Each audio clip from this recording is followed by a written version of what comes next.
All right, so now that you've made a classroom, tweaked the settings, the layout, and added a few assignments, it's time to get students in there, isn't it? So you can do that a couple different ways. I'm in my test classroom here, and pre-COVID, I used to bring my students all into the computer lab, or we'd grab a Chromebook and we'd all go to classroom.google.com, and then I would have them click join a class, and they'd put in this code, boom, we're done.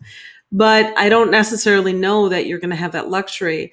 Now, if you're starting in the spring, you might begin student teaching where you're just taking over someone's classroom. That would be so much easier. But we better plan for as if you're starting from scratch, right? So, and let's say it's hybrid, like worst case scenario, virtual, right? Virtual or hybrid. So, and I don't mean worst case scenario. I mean the most challenging, right? So we can click copy invite link, and then go over to your email, and you can email all your students or their parents or whomever. And when you copy this link in here, your class then is able to join with that link. So then I would write, this paragraph introducing myself, right? And then giving directions for joining classroom. And then provide the link, right? And then, of course, something about emailing or how to contact me with questions. And I probably would still do a Screencastify video demoing how I did it. So that's one way. The other way that you can do it is when you click on the People tab,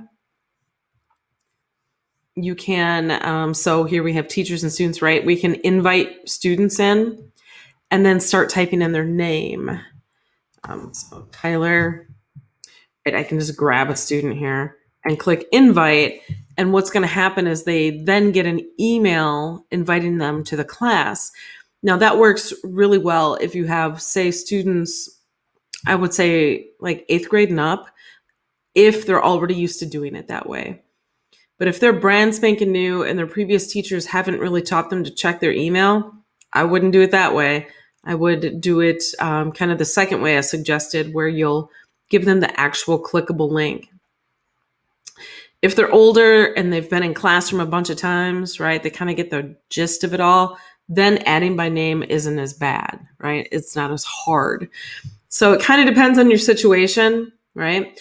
I bet a whole bunch of you, at least for our test group, our practice runs, you probably could invite this way because our classmates are already used to joining classes this way and we're adult learners. But you could also, right, click here, copy the invite link, and then go into email and write them a formal email. So one of those two, right? Because we are learning virtual. You're not going to be able to put this code up on anything and have us join.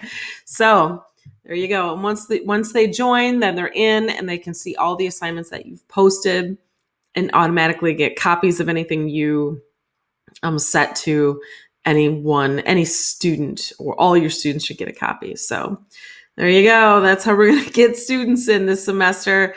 Hopefully one of those 3 methods or 2 of the methods will work well. That third one, once COVID's all kind of subsided and we're back to face-to-face, I really like the first version better, but it doesn't work for us this time around. So let's test this out. All right, here we go.